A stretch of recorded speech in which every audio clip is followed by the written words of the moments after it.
Hey, everybody, and welcome to And Action Filmmaking Podcast. I'm Tommy DiNucci, as always, here with Mikey Messier. And we're a couple minutes late. We had a couple of little technical difficulties, but we got it all ironed out for the most part. And we're ready to dive in. I missed y'all. We weren't here last week because we were prepping for the film camp. And Mikey had a few other engagements as well. But we're back at it, and we're excited to dive in. Mikey, before I get into topic talk, how the hell are you? Well, I'm doing good, Tommy. Things are okay here in sunny Florida. I was poolside just a few minutes ago. I've been working on my wonderful artwork in preparation for a big fall festival art display in a few weeks. And things are okay, pal. Things are good. How are you? Well, I'm doing great. We had what I can only describe as a very successful film camp on Saturday. Yeah. I got a chance to see Stephen E in person and actually meet this wonderful person. What a great guy Stephen E is. I was so happy to finally meet him. And the internet's a funny thing because I'm not saying I thought Stephen E was a short guy by any means, but I met him in person. He's a towering, strapping man. He's well over the 6 footer range, and I was like, "Wow, you're a lot bigger than you are on the internet." And he goes, "I thought you'd be a lot bigger than you are off the internet or something like that." But it was so funny. It was cool to see Steven, and I want to thank him personally for coming out and making the trek all the way from Connecticut to come to my film camp. I want to give a special shout out to Kim Kaling. She couldn't make it. She wasn't feeling well. So, Kim, we hope that you're on the road to recovery and doing better. We missed you there. Yeah, Steven checks in. He's a solid 6'1", and I think he's even being generous. He might be in that 6'1.5", 6'2" range. But Kim, it's good to see you. I hope you're feeling better. I want to give a shout out to Ariana Pacheco, who uh, really helped me out.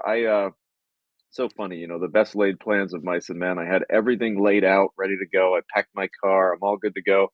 And the most crucial detail, my note cards, as which, that's obviously like my entire talk.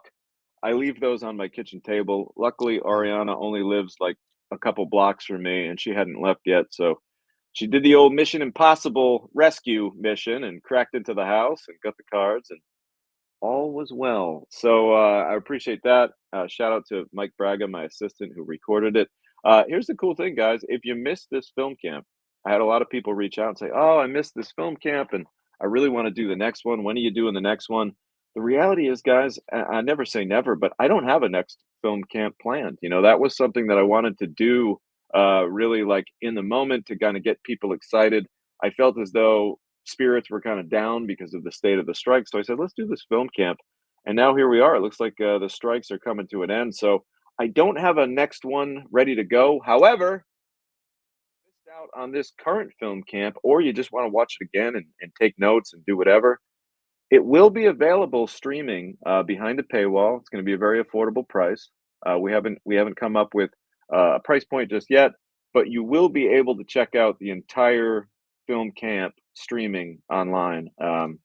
So yeah, I appreciate that, and Mike, I appreciate you for giving me a lot of pointers from afar, helping me prep for this film camp. So big win, man. I got to say, rarely does an event go almost perfectly without a hitch, and this really was a case where totally headache free. The people at the Odeum Theater were terrific. I can't thank them all enough. Amanda over at the Greenwich Odeum, wonderful person.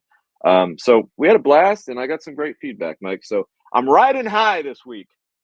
Well, that's great. I did hear through the grapevine a very positive response. Our mutual friend David Gear, who I believe introduced you at the film camp, he kept me posted with video clips and some still photographs, and he was very enthusiastic and said you killed it in a positive way.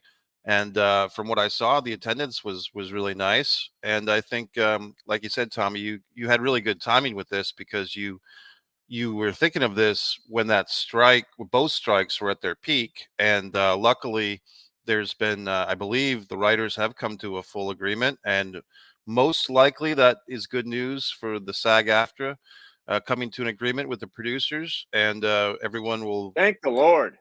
yeah, it's been tough for everybody, Tommy. And I think but you know what? I will say this, and I had some middling thoughts on the whole strike thing, but I think in the long run, especially with this whole AI stuff about reproducing scripts and stuff like that. I think that this is for the benefit of everyone. And, we're all people, whether you're a producer, a director, a writer, a background actor, an actor, whatever.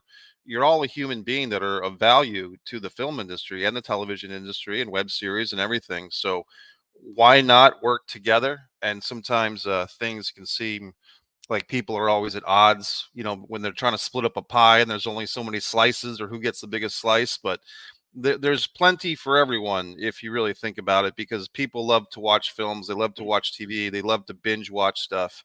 So we They do. really are really happy that people are coming to these agreements, and shout out to all the Angela Lymans of the world who are on the front lines of these strikes. And any other thoughts on the strike situation coming to an end, Tommy? Yeah, I mean, we'll probably talk more about that as we progress throughout. I'm frankly tired of it. I'm done talking about the strike. I want to. It's just I'm over it. I guess the last thing that I'll say about the strike is, like you said, time is a funny thing.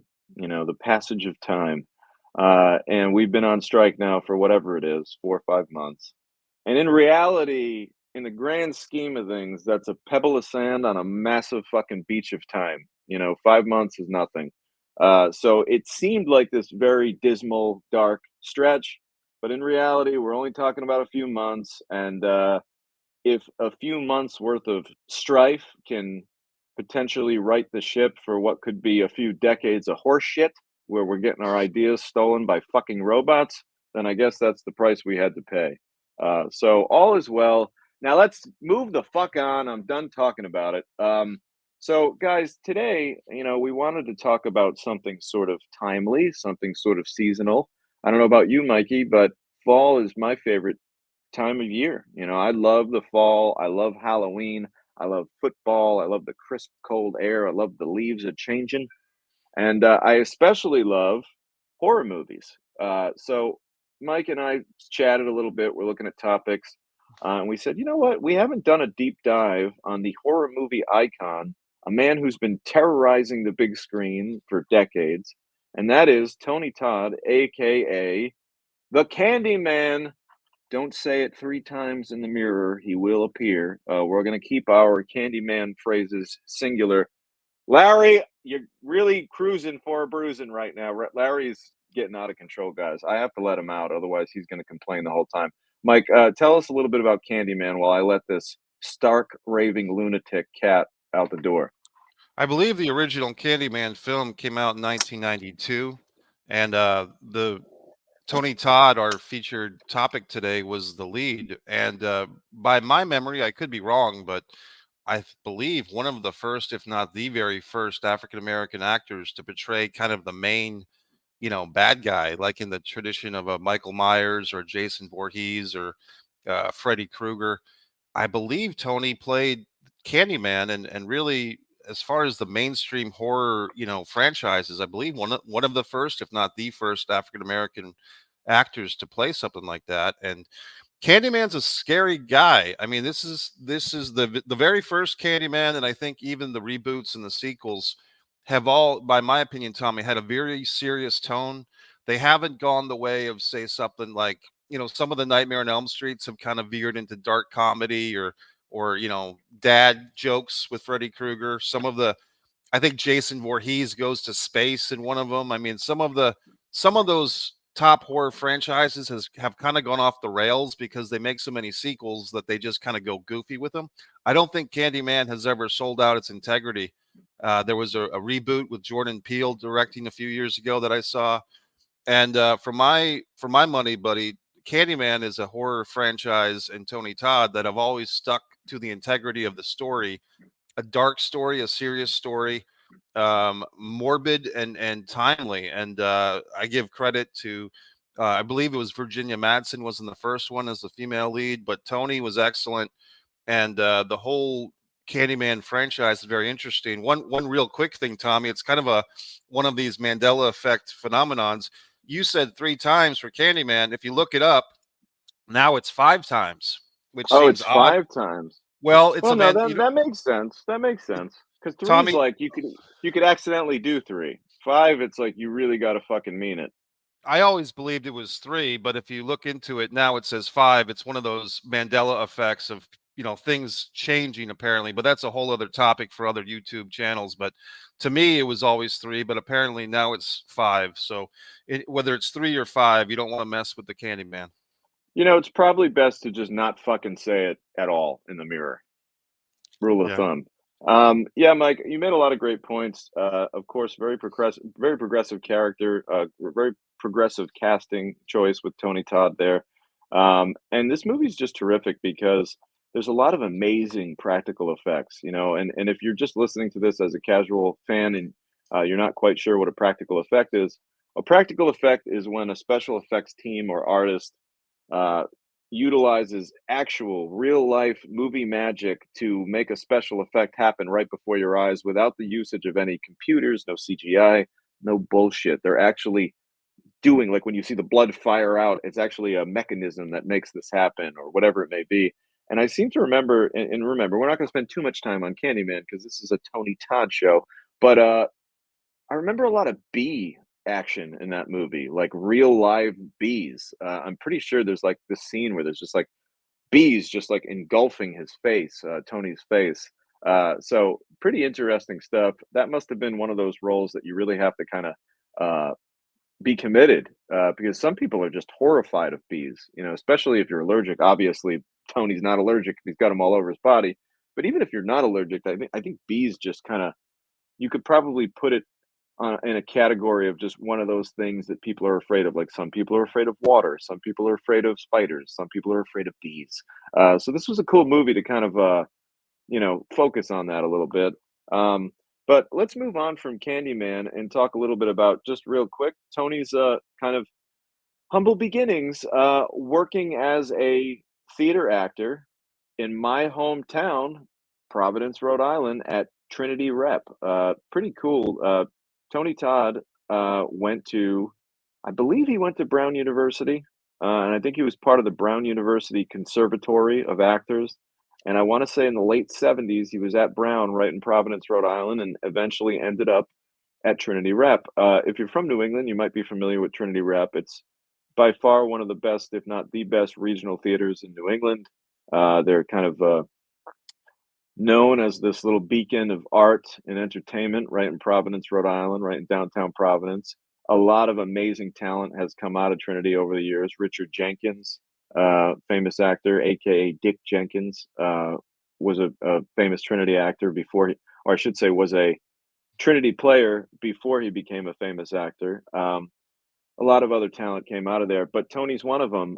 He's definitely on a list of, I would say, certainly most successful, legitimate mainstream actors to come out of this camp, so to speak. So pretty cool that Tony Todd had some Rhode Island beginnings.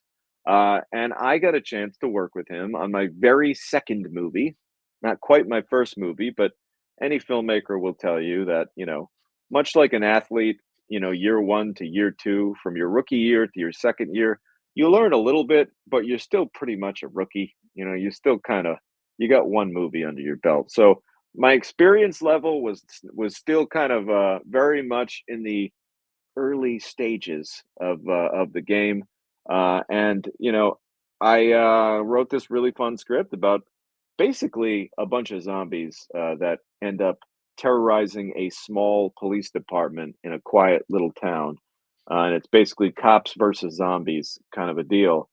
And I had this character for basically the second or third act foil to the zombies, which would be this kind of a badass grizzled SWAT commander that Tony Todd eventually ended up playing.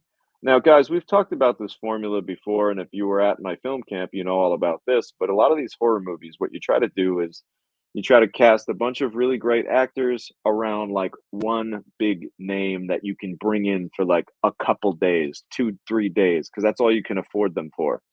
So Tony Todd was kind of like our big name attached to the horror genre that we could bring in. We can only afford him for a couple days, but with that, now suddenly you can stamp his face on the poster, and your movie is legitimized as a viable entity in the horror world.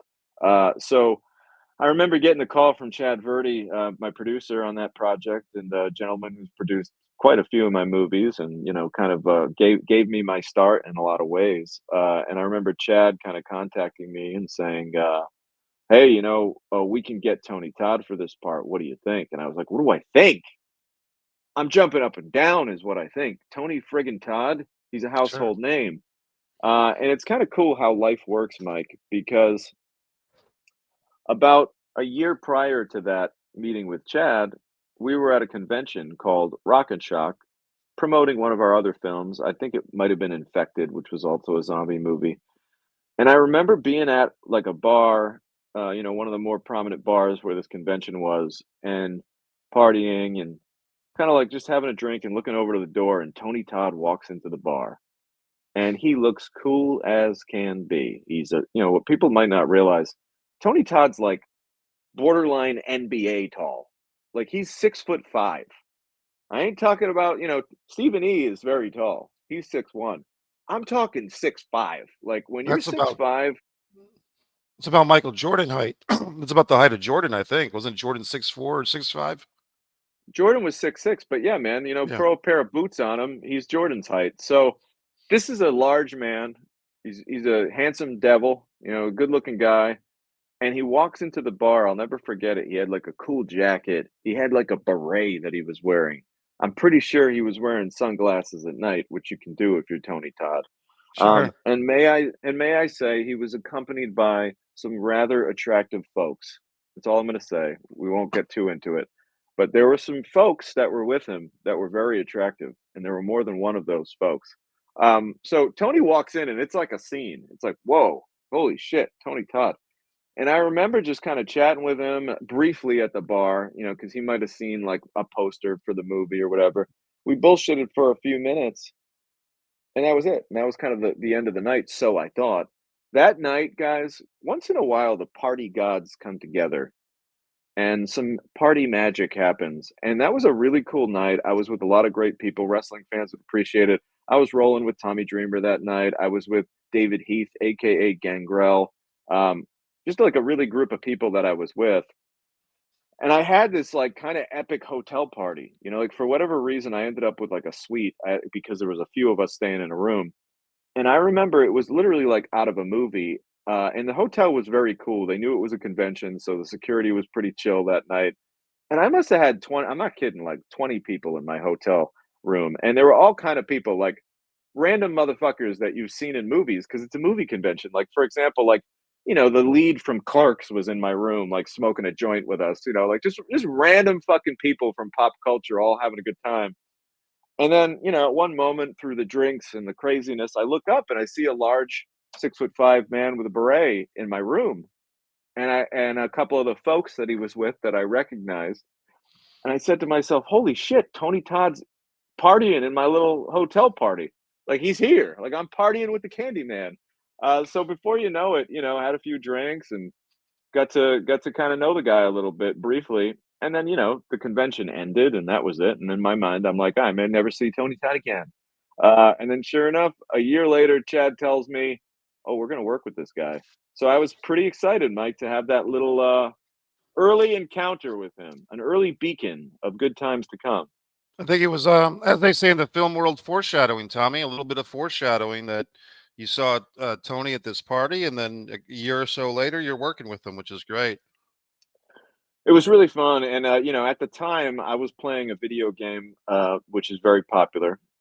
There's a million different versions of it, but at the time, I'm playing Call of Duty, and Tony Todd is a character in the Call of Duty franchise in this particular game that I was playing. So I was having a blast playing this game at the time and really into it. And I remember my first conversation with Tony. He read the script and he wrote to me. And, again, he's playing like this grizzled SWAT team commander. He's a badass. He's going to go kick the shit out of these zombies. He doesn't give a fuck. They better be dead because if they're not, he's going to kill them again, kind of a guy. Um, and he tells me on the phone, I remember I'm driving to the gym. It's funny how like you remember where you were when you have these conversations. I'm like driving to the gym. It's early in the morning. And he's like, "Hey Tom, yeah, listen, I read the script. I like it. Reminds me of that video game shit I just did." And it's so funny to me because as a fanboy, I'm like, that video game shit. Wait a minute. You're talking about Call of Duty. You're comparing my script Call of Duty? This is amazing. So I was so stoked to like even be in the same sentence as Call of Duty. Because if you're a Call of Duty fan, you probably remember there's a whole like zombie storyline too, where like, we gotta fight zombies and all this shit. So it was very much kind of one of the games that inspired me to write this movie. So it was perfect. And I knew that I had Tony Todd for I want to say we had him for 2 days, Mike. It was a quick mission, man. 2 days in and out. Um, but he eventually came to set and we had a lot of fun. So that was our first little call there. What was that process like with working with him once you guys were actually on set? How'd that go? Well, it was kind of interesting because, he was one of the only actors in that movie that had in their contract that they needed a trailer. That was worked into the deal. And I remember in my mind, we're shooting the movie at my parents' house, right? This was one that, my parents allowed me to make a movie in the backyard kind of a deal and really take over the whole house. So I remember thinking like, "Shit, what am I gonna do with this trailer? How am I gonna put this trailer down?" Now, listen, I'm not saying that Tony was like a prima donna and needed all these things and demanded a trailer. That's just in his contract. That's like part of his deal. Um, so I remember like asking my neighbors, like, "Hey, is it okay if I park a trailer on your lawn for 2 days just so that I can give the Candyman a place to stay for a couple Yeah. days?" Yeah. And they were like, "Yeah, sure, it's fine, don't worry about it, just drop it down right on the property line there, we'll be fine." So, it was pretty cool, man. Tony was kinda chilling right on set in my but basically, on the property line, like, where my neighbor's backyard and my backyard kinda meet. We had him right there, and he couldn't have been more gracious. It's hard to find military boots for a man like Tony Todd because he's 6'5", and I wanna say, Mike, no bullshit, and I still have them. I kept them. Like, I'll keep some random pieces of memorabilia, and this was a weird thing to keep, and I think it was more just like I kept it because a bunch of storage shit was together, and then I ended up just kinda being like, "Oh, wow, you know what this is?" But Tony Todd's boot is a size 17. Wow. It's this fucking big. Yeah. And I remember, like, seeing the boot among the other boots and be like, "Oh, wow." I'm holding it like this. I'm like, "Oh, this is Tony's boot." So I saved Tony's boot. So, hey, any horror collectors out there, make me an offer. Maybe we can make a deal. I got Tony Todd's boot, screen worn, authentic. But yeah, I like to do that. I like to save a little piece of something. So that was that. He was really cool, Mike. And one thing that I really liked about him was I thought this was unique, and I wasn't quite sure how to take it at the time. But looking back, it was kind of unique. The character smoked cigarettes in the movie because again, he's like this old grizzled kind of guy. And I want to say Tony may have smoked at the time, but I think he was trying to quit. And he actually asked me, it's kind of funny, man. Like vapes were still relatively new at the time. This is going back to like probably, I don't know, 2013, 2014. So vapes were kinda new. It wasn't really a common thing to see a vape. You knew Sure. what they were, saw people fuck around with them, but it wasn't like today where you can get a vape in every store and every kid's vaping and everything else. So I remember he said, he said, "Tom, instead of a cigarette, what do you think about this?" And I didn't even know what it was. He's like, "What?" He's like, "I'm gonna vape, like a little vape thing." Almost like this character is like, "Well, I like to smoke, but I wanna stay alive as long as I can to kill whatever is fucking with people." Like, I gotta stay alive to I gotta be a little healthier because I gotta keep myself here longer to protect the people. And I thought it was cool, and obviously his idea had a part 2 because eventually, spoiler alert, Tony becomes one of them. He turns and he becomes basically a zombie. And his big idea was, and this will pay off because at the end, when I'm a zombie, I'll just kind of like walk around like with the vape in my mouth and kind of like randomly be vaping.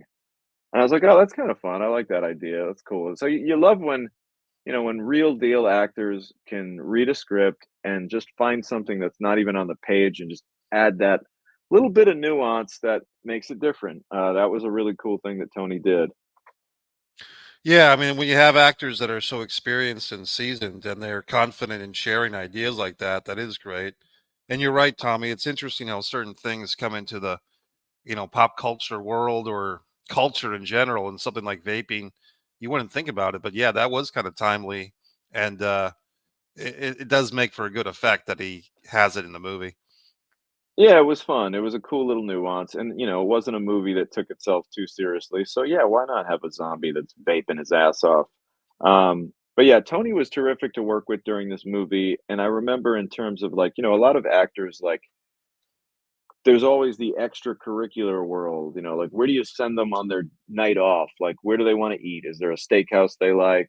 Is there, what is it that they're into? And I remember Tony was a card player. I want to say poker. I want to say he was a poker player. And I remember at the time he was excited because he had like a night off. One of the days had to work during the day, but then he had like the whole night off. And he was all excited to tell me that, basically, Mike, it looks like we froze here. Can you still see me, buddy? I see you. You're frozen. I'm moving around on my end, so we can just keep talking. Hopefully, it'll even out in the broadcast. Okay. Yeah. So I hope we come back from this frozen land. Actually, you know what, Mike? I'm gonna step out and come back in real quick. Hey, folks, it's your buddy Mike Messier. We're here on In Action. We're talking about the career of Tony Todd as the Candyman. Tommy's gone away. Here's my artwork again. MikeMessier.com. My buddy Laza wants me to remind you that I'm on Cameo now. Laza did a very nice Cameo request for me, and I'm on there. MikeMessier.com. And I'm on One Pro Wrestling and Sports Fan, One Artist, Mike Messier, where you can see my art. One Man in a Camera Films, where you can see my films. We're on Tom DiNucci YouTube channel right now. And if you have any more questions, let us know. I just want to check in. Stephen E says hi. Lawrence Laza is here from Australia. And we got Scott says, congrats, Tommy, on a successful film camp. Ariana Pacheco, Kim Kaling. Thanks, everybody, for helping Tommy with his film camp. And hope everyone's doing well. I did see a movie last night, the new John Cena film. I'll be talking about that on One Mike Messier, where I do Mike's Instant Film Reviews. John Cena, who's the lady from, I think she was in the show Community. Um, what's her name? Very Allison Brie from the Glow series. She and John Cena are in this movie called Freelance, which was interesting. And what else is going on? I'm just been, working on a lot of things. Fighter play basketball. I've been entering this into some screenplay contests. This is my book that's available on Amazon. Fighter play basketball. A Distance from Avalon, which you should have ordered by now. It's in hardcover, collector's edition hardcover, and that's about it.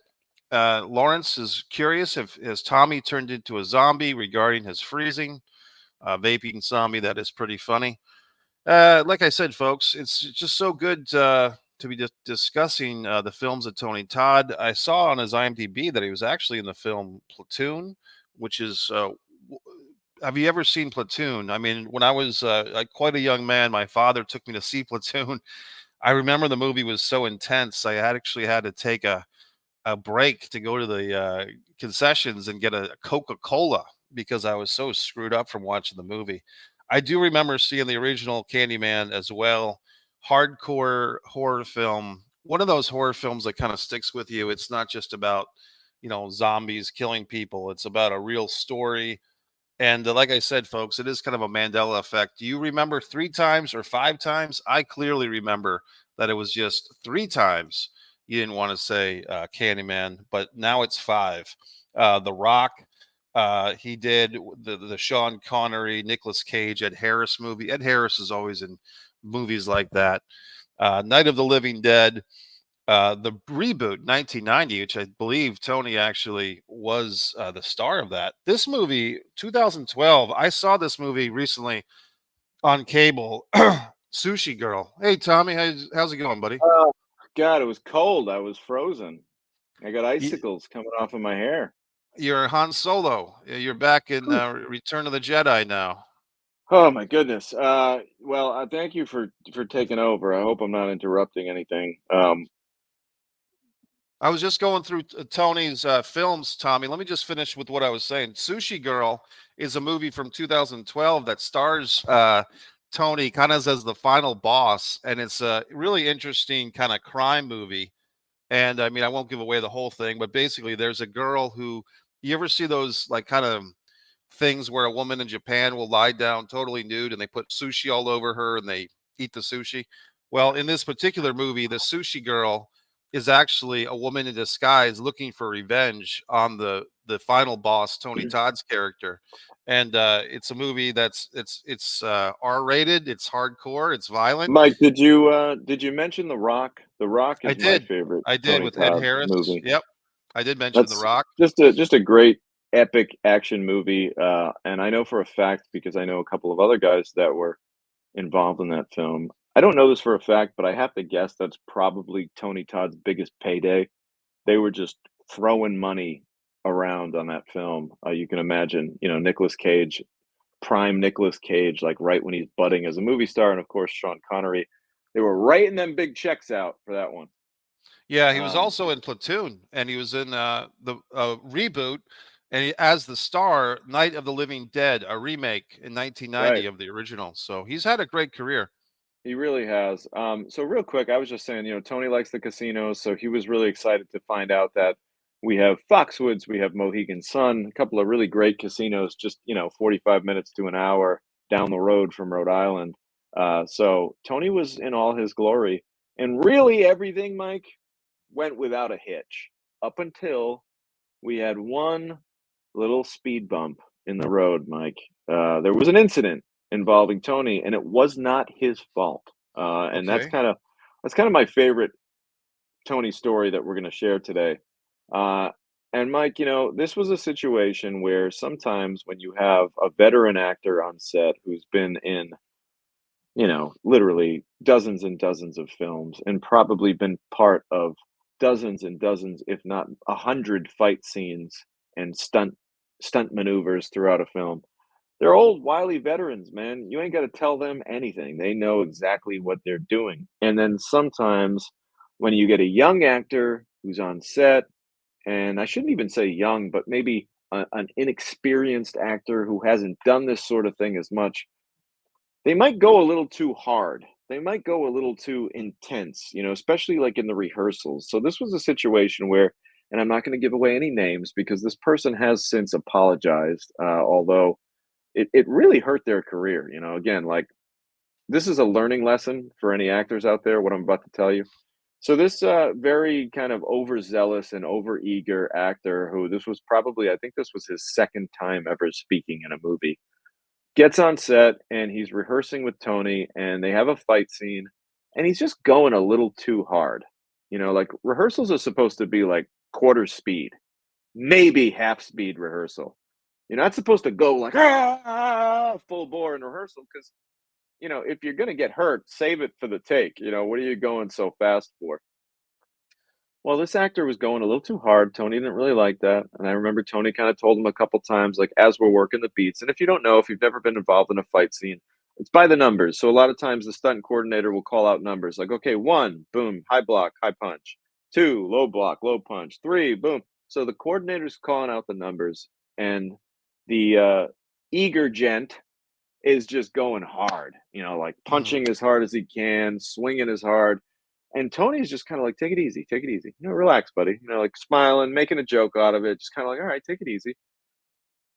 And not only is the guy going hard, but he's doing the wrong things in efforts Ooh. to try and be so into his performance and so unbridled. He's fucking up the beats. So he's going too hard and he's not following the coordination of the stunt. So then we shoot the scene. We think we got it all under control, and he does it again. He's going a little too intense. Because remember, guys, it's a movie. The way these angles are, you'd be surprised. Like a punch this fast, which isn't as fast as I can throw, looks just as fast as the hardest punch I can throw on camera. Sometimes you can actually move too quickly for the camera, and you actually got to slow it down because you're trying to show the audience what you're doing.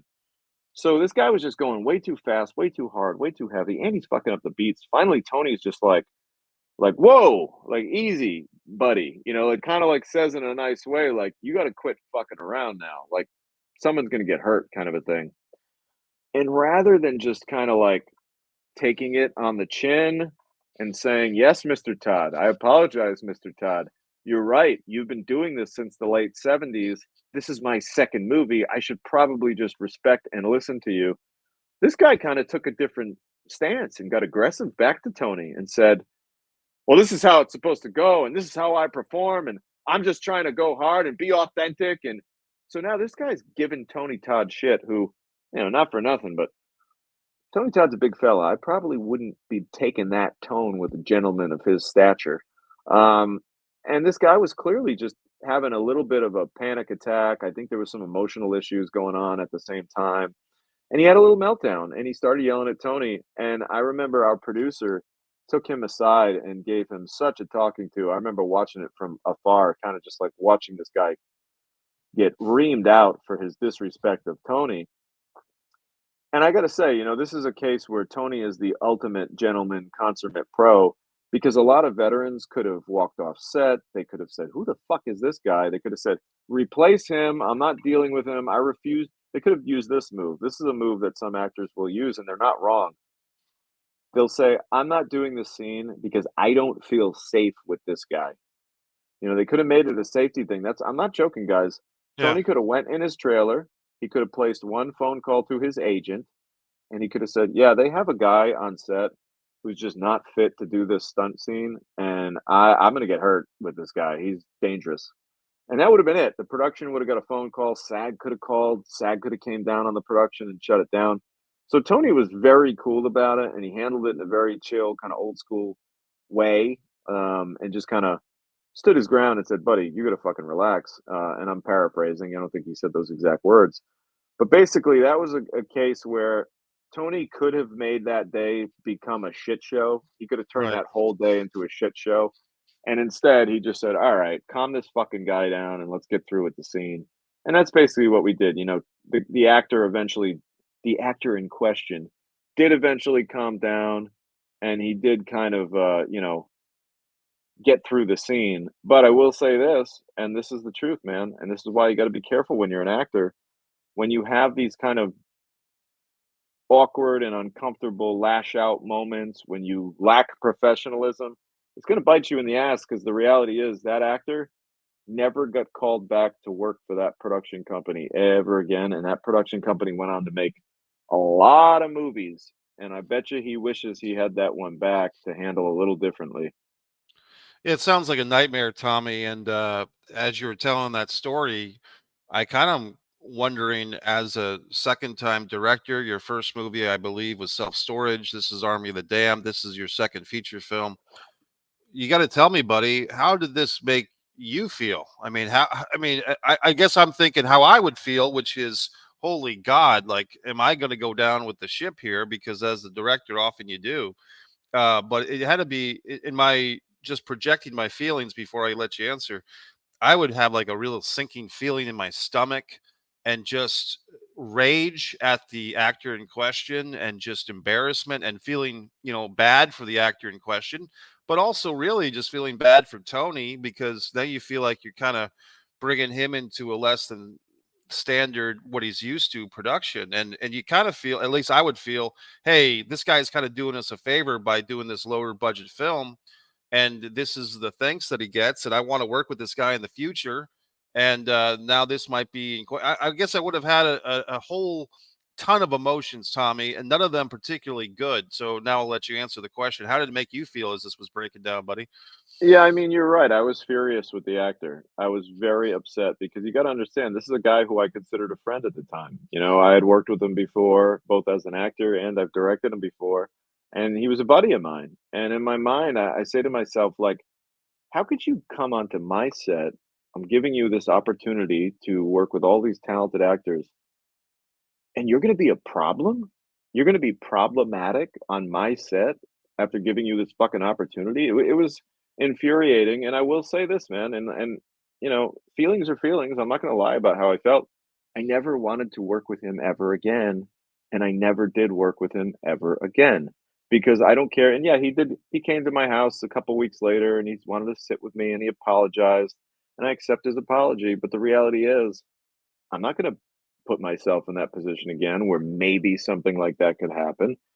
So, I'm not one of these people who likes to kind of ban people and put them on the never hire again list, but if you have a problem with my number 1 actor on the set, I'm never gonna work with you again. Life's too short, and there are way too many other super talented actors that are dying to get their chance to shine that, I'd rather go with somebody who's got the great attitude.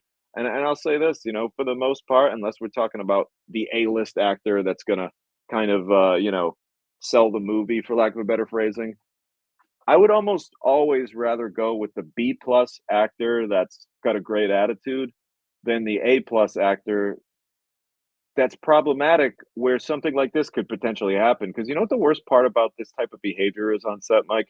What? It's unpredictable. Yeah. You can't see it coming. Like, there was nothing that day that happened in the morning where I was like, "Oh, Tom's a little edgy today."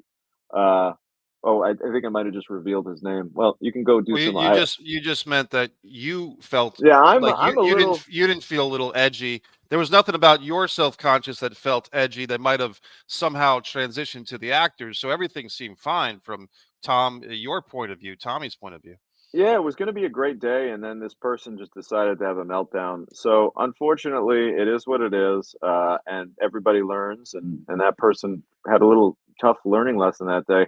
But I think we try to always pull the positives out of these situations. I think the positive there is that Tony Todd is a gracious guy and easily could have made that day a massive headache for production, and he didn't. He just, because again, I'm sure Tony's dealt with overeager motherfuckers like this guy in the past who are just trying to make a name for themselves and look as good as they can, but what they sacrifice when they're doing that is they're actually ending up looking like a fool. So the good news is nobody actually got injured. We got through the scene, and Tony was great. Um, Tony hit it off with a lot of the people on set. Shout out to Billy V, rest in peace. Billy V is an actor who we worked with many times, who uh, loved the guy. He was basically like Tony's partner in this movie, and they really hit it off. And I have a lot of fond memories thinking about Billy in this movie. And it's interesting. I like to look back at these movies. Unfortunately, uh, most of us are still all here, but it is sad once in a while when I look back at a movie I directed, 10 years ago, and a couple people, from that movie alone, there are 2 people I can think of that are no longer with us. One's Billy V, and the other is Phil "Skippy" Adams, who was a special effects artist who did a lot of special effects on that film. He actually was kind of a lifesaver on that movie, in a lot of ways. So, we, shout out to those who are no longer with us that worked hard on that movie, and, shout out to Tony Todd for being really gracious and just a terrific guy. And to this day, Tony and I don't hang out. We don't talk on the phone or anything like that. But we're Twitter buddies. We're Instagram buddies. He'll occasionally like one of my posts. I'll like his stuff. So it's nice to have that relationship. And I always tell people this. You know what a good relationship with an actor is? When you're friends with an actor. If something were to come up, you could call them up. You could contact them and they're gonna get back to you. And that's really all you're looking for. You're not looking for a Christmas card. You're not looking for a, "Hey, Tommy, how are you?" I'm not gonna say I don't give a shit. It's just that, like, life is intense, and Sure. everyone's got a lot going on. There's a lot of, things to juggle, elements to throw in the air and catch. So we can't always expect everyone to be best friends. It's just hard to maintain these kind of relationships. But if you can years later pick up the phone and call the person and they'll get back to you in a timely manner, you won. That's all you're trying to do as a filmmaker. Hey, Tommy, let me jump into that story a little bit and just not that particular situation, but I think this is what can kind of happen. We all kind of have, at least I do, I'll just say for myself, we all kind of have this feeling of expectation of what the world should recognize our greatness. You should recognize me that I have these great skills as an actor or a writer or whatever.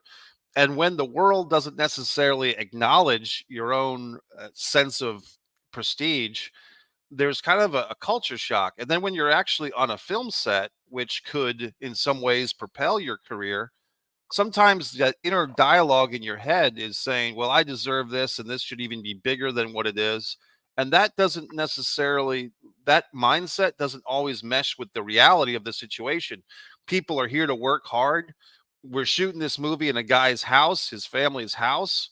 The neighbors are letting the trailer of the star, go on their property. So a lot of people are making sacrifices that aren't necessarily about any one particular supporting star.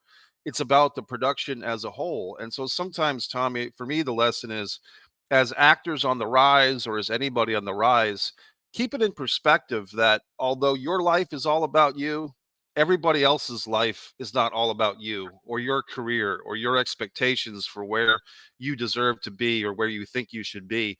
I think, Tommy, Yeah, the problem. don't be a selfish actor is I think what you're saying, you know? Yeah, I think a lot of people just, or it could be anything really, a writer, whatever. But a lot of times people seem to think that they're the center of the universe. Well, you might be the center of your universe, but the guy down the street is the center of his universe. The lady working at the post office, she's the center of her own universe. She's got kids to deal with. So I think people just, especially actors, I hate to say it, you have to take a step back from that ego, and the world is not just waiting for your performance. It's got other things to do today. That is a fact. I think a lot of people, in the entertainment world have their egos a little bit out of check. Guys, look at this nuclear blast that's happening with this Yeah, sunlight. man. It's like I'm being taken into the afterlife here. I'm calling from heaven right now. I've been taking my soul. Um, all right, so guys, that's about it on Tony Todd. We're gonna kind of wrap it up.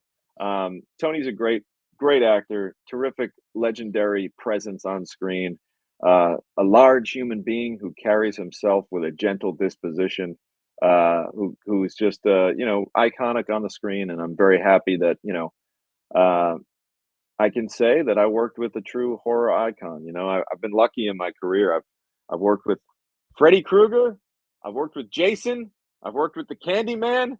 I've got the chance to work with a lot of these kind of horror icons that I grew up geeking out to and loving as a kid. So it's been a fun run, especially for a horror movie lover like myself. Um, Guys, before we go today, I just want to drop a couple things down. I'm very excited about something that I'm heading to do on Wednesday. Wednesday night is the premiere for a movie that I was in called Secrets at the Museum, which will be airing on LMN. That's the Lifetime Movie Network. Going to be airing Thursday night at 8 p.m. It's called Secrets at the Museum. So check your DVRs and set them. Go find Secrets at the Museum. It's playing 8 o'clock this Thursday. And the fun thing about that is I play a detective in this movie. And guys, a little secret, I have a totally different hair vibe in this movie. I play a detective and they wanted me to be a little older in this film, so I went with a whole head of gray hair. So you're gonna see a silver fox Tommy DiNucci in this film. If that's not worth watching alone, I don't know what is. But you can check that movie out. It also stars Chelsea Vale. It stars Jonathan Lipnicki, who, if you don't know who that is offhand, he was the adorable little kid in Jerry Maguire. He was the cute kid from Stuart Little. Really big child acting career, and he's a terrific actor to this day, and a great Brazilian jiu-jitsu artist as well. He's in the movie. Glenn Ciano directed the film, a great friend of mine. And it was produced by Chad Verdi Jr. and Paul Luba and David Gear, Chelsea Vale. So really cool home team kind of crew on this one. And yeah, I'm right in the mix, kind of trying to put together the pieces, Mike. I'm on a case. I'm a detective. I'm trying to put the clues together and come to a solution. And I can't wait. So that's Thursday night, 8 p.m. Eastern on the LMN Lifetime Movie Network. Secrets of the museum, correct? No, secrets at the museum, Mike. They're at the Secret museum, these at secrets. secrets at the museum, 8 p.m. Lifetime Movie Network. Yes, that's so there's actually two Lifetime channels, and most of your cable packages will have both, but there's Lifetime, and then there's the Lifetime Movie Network, aka they call it LMN for short. So it'll be on LMN. Check it out, and if you can't find it, just search "Secrets at the Museum" in your DVR search button. It'll come up. You'll see it, and hit the Bad Boys theme from Cops. Bad boys, what you want? What you want to do? And I'm Hey, gonna be Tommy, getting up in there. I know you want to wrap things up, but do you want to blaze through some of the comments? Because we did have a lot of people comment today, and I don't think we got to any Yeah, of them. let's get through that. Before I turn into a goddamn nuclear explosion over here. Yeah. Backing it up. So we're happy to hear that Kim's feeling a little bit better. Love to hear that. Out of the Yep. woods. Scott, what's up, brother? Shout out to Scott. Scott is our friend from across the ocean. He says, Tommy, congrats, Tommy, on a successful film camp. Thank you, Scott. It really, like I said, man, just could not have gone without a hitch. Stephen E, it was great to see you the other day. What is he saying? Cabrini Green, where the premiere was based out of, torn down.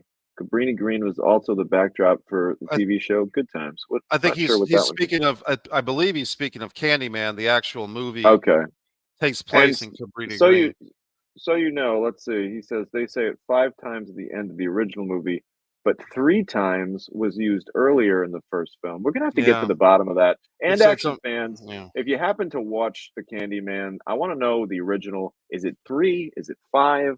Are they implanting new memories? Look at this. I'm coming from a cave now, guys. This is scary. A Yeah. a cavern. I'm in the goddamn cavern. All right, Laza from Australia, our dear friend. He says he remembers watching the Candyman growing up. Ariana says Viola Davis came out of Trinity.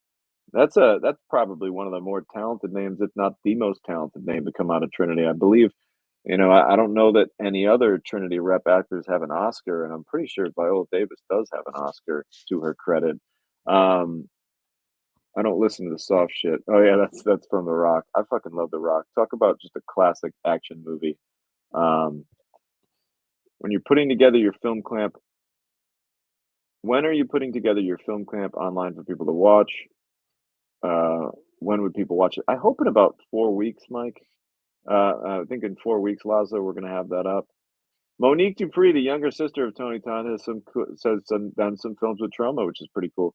I've done some films with Monique Dupree. Monique Dupree is a very nice person and a terrific, talented actor. And I miss Monique. I haven't seen her in a while, but yeah, Monique's great. A Vaping Zombie, that's pretty funny. We know you love all the classic war movies, Laza. We know. We love them too. Platoon's a great one, but I'm a big fan of First Blood, Rambo. Love that. Um, let's see. Sean Connery, of course, is in The Rock. Let's see. All right, guys. Well, thank you so much. I am shining like a diamond.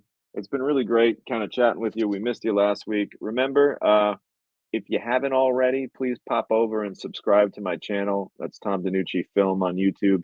Also, guys, check out my new show, Rushmore, which I'm doing with Theo Rossi and Demetrius Steer.